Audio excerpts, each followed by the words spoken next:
I want to talk about the biggest and the most important story in the world, the Wuhan coronavirus.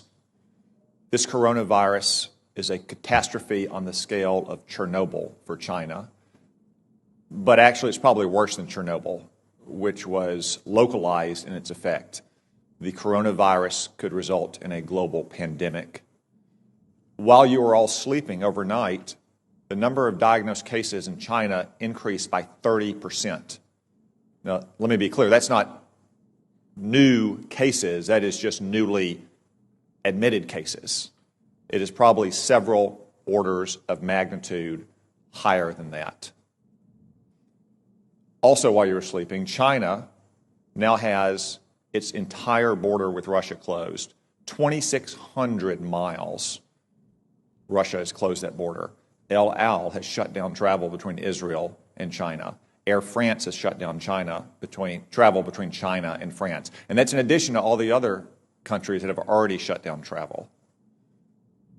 From what we know so far, and there's still many unknowns, this virus could have both a long incubation period, as much as 14 days, and individuals could be contagious while asymptomatic, which was not the case with SARS in 2003.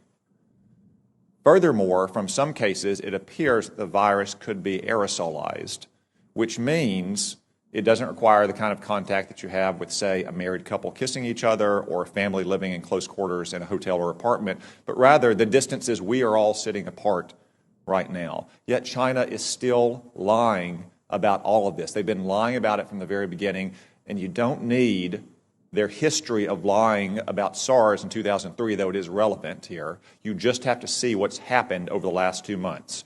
We now know that the first case manifested no later than December 1, even though China didn't reveal it to the WHO until a month later on December 31st, when they continued to hide it from their own citizens. And they continued to say that it had been contained inside Wuhan.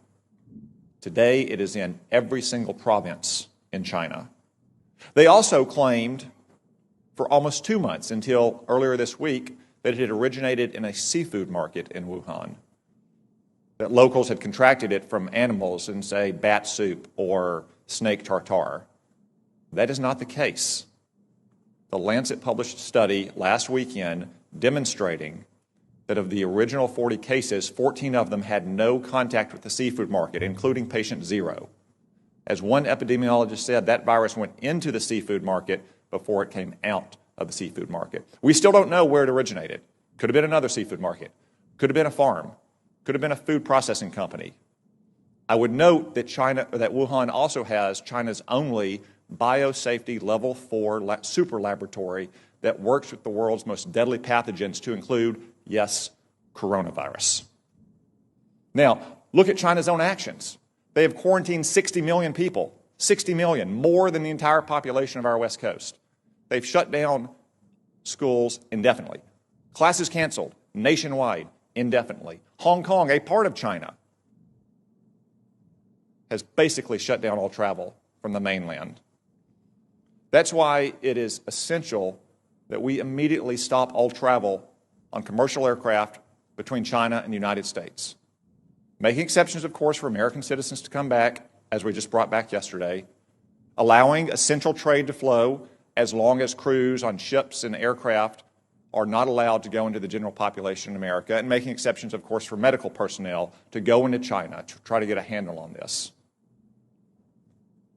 It is essential that we take those steps, and essential that we get to the bottom of China's deceit and incompetence on this measure. And gentlemen, I raise this with you because you are responsible in your combatant commands for some countries that have the most fragile public institutions, to include the most fragile public health institutions in the world. So I ask, even though as of this morning there are not yet confirmed cases of coronavirus in your combatant commands, though I suspect there will be soon, what is your assessment about the ability of the governments in your combatant commands to handle a potential global pandemic like this, General Townsend? Thanks, Senator. So there are not, that I'm aware of, any confirmed cases, as you mentioned, but there are some suspected cases. The first report of suspected case I've heard of is in Djibouti, which you would imagine with a significant Chinese presence there. So the capacity of African nations to deal with this problem varies widely. For example, in Eastern Africa, Central East Africa, they've been dealing with Ebola, and they've been dealing with Ebola largely on their own and doing a pretty good job of it. So I think capacity there, but anywhere else in Africa is probably not to that degree. Admiral Fowler. The Venezuela crisis has already strained the social services of many of the nations. As you're aware, Senator, we had to deploy the hospital ship Comfort twice in 1 year to last deployment 12 different nations. And in one 5-day span, it can do the equivalent of a whole month for a region of some of the major countries. So I would be extremely concerned. Like General Townsend, the capacities vary widely, but in many cases they're strained into the limit. I'd be very concerned if we saw this spread. Thank you. As a defensive measure, I just say again, it is essential that we shut down all commercial air travel immediately between the United States and China.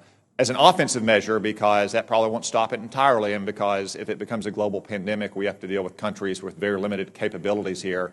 We need a Manhattan Project level effort to work with our best research scientists and laboratories in this country to develop a vaccine as quickly as possible.